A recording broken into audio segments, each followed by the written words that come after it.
Oh Lord, I need you now more than ever. Would you put my heart back together? I searched the world till my head hurt just to find out your ways better. Oh, oh.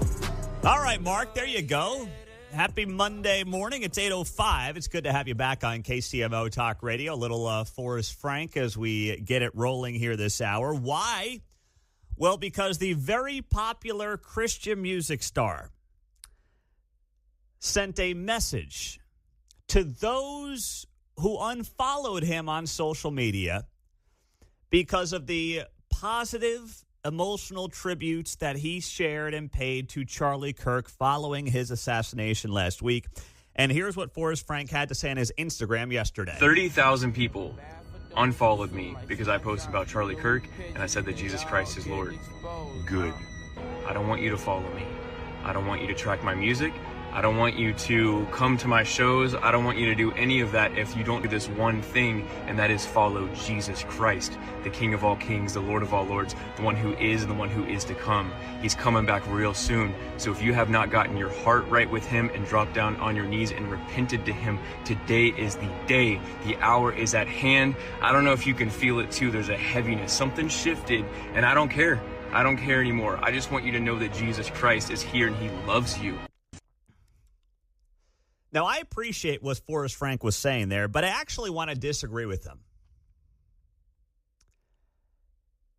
He's saying he doesn't care about 30,000 people unfollowing him. Now, nor should he. He's got 5.7 million followers. Okay, do the math. 30,000 out of 5.7 million, that's a drop in the bucket. It's nothing.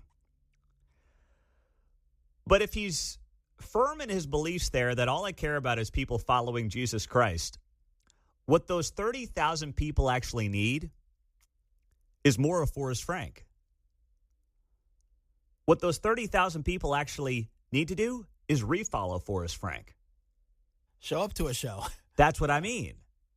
So I understand he's basically taking the approach of, I don't care about this. This is irrelevant to me. If you don't want to believe in what I believe in, or if you're upset that I posted some positive things about Charlie Kirk, go pound sand. But what would Jesus do in that situation? He would say, no, I'm going to keep coming for you. I'm going to keep coming for your heart, for your spiritual mind and body.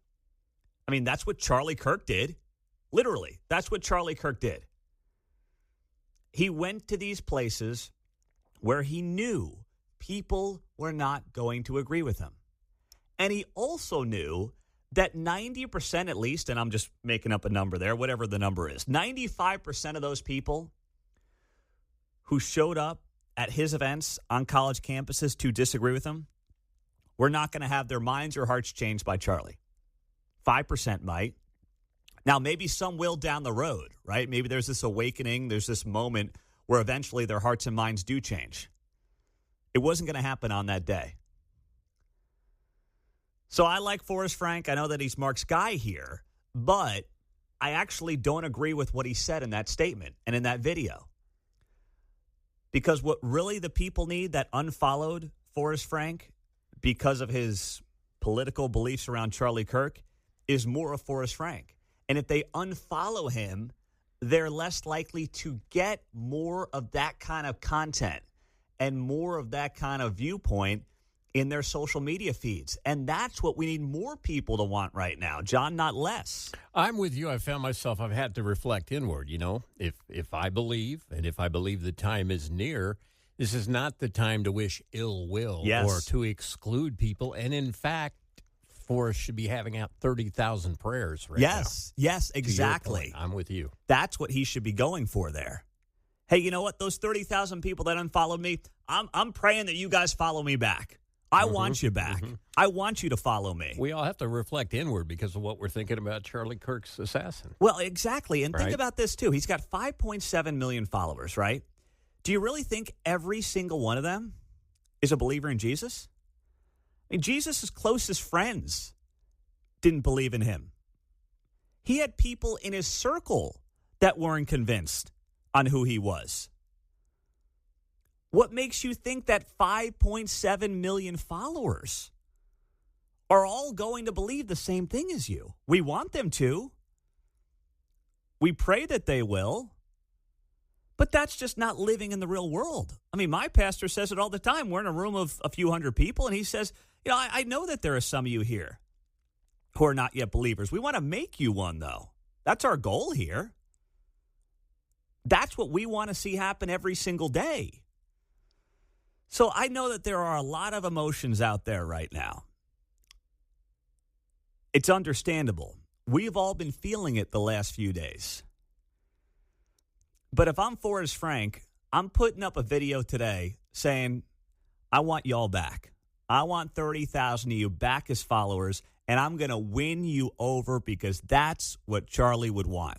Yeah, it was a little bit of an emotional reaction by Forrest, and what he tends to do is sometimes he might do that, but like you said, he'll probably put out another video with maybe a better reaction after some time of reflection. Yeah, I hope so. I mean, this thing got a huge amount of attention. I mean, this thing got 2.5 million likes.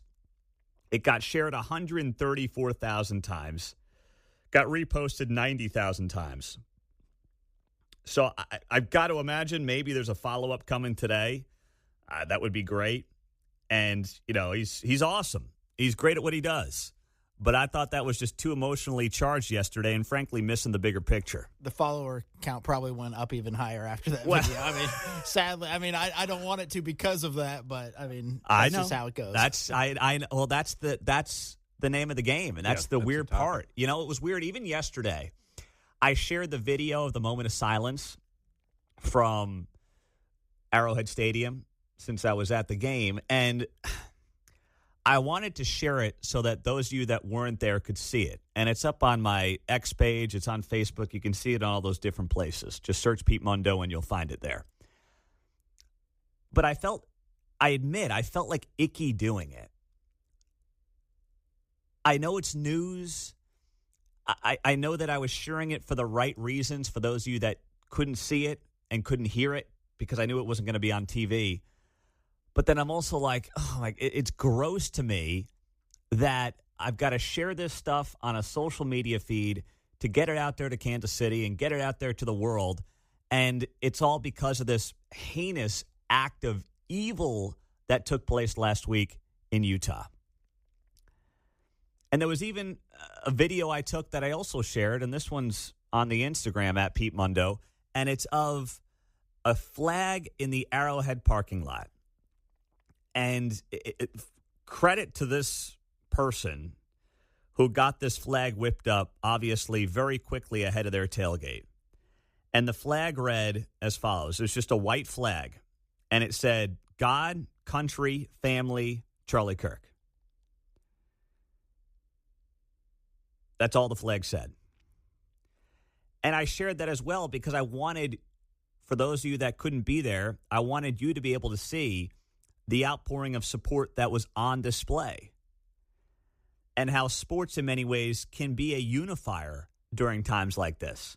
It brings you a sense of normalcy, but it also gets you around tens of thousands of people committed to a similar cause. As frivolous as sports are, it still is something that we can all rally around, especially coming out of a very dark and emotional week. So that's why I share these things. I'm not sharing them for any other reason other than to bring a sense of unification and normalcy to something like a sporting event. And that's what sports is great at. It brings people together, regardless of their political backgrounds, regardless of their skin color, their political ideology. It doesn't matter when you're at a game. You're there to do one thing and come together around one team and a group of athletes. And there's not much else in America anymore that's like that. And when you combine that with a powerful moment of silence yesterday, when you combine that with some of the outpouring of support that you saw at some of these tailgates yesterday at Arrowhead Stadium, it hits home. It's different, but it's also incredibly emotional and very powerful as well. 913-408-7957. As for the game itself, oh, my goodness gracious. Seemed like some of the same mistakes from the week before. Yeah, there was a lot of that. You're right about that, John. Oh, my goodness. That was frustrating to watch. But offensively, I'll tell you what, there were some boo birds out there yesterday for the offense. And frankly, I thought it was well-deserved because that side of the ball is getting very frustrating to watch. It really is. I was trying to join in. My windows were open in my house. I don't know if you can hear me. But. I couldn't hear you from Arrowhead, John. No. I know you were belting it in Grandview, but I could not hear you from Arrowhead. Got to be a little louder next time, okay? Little louder next time.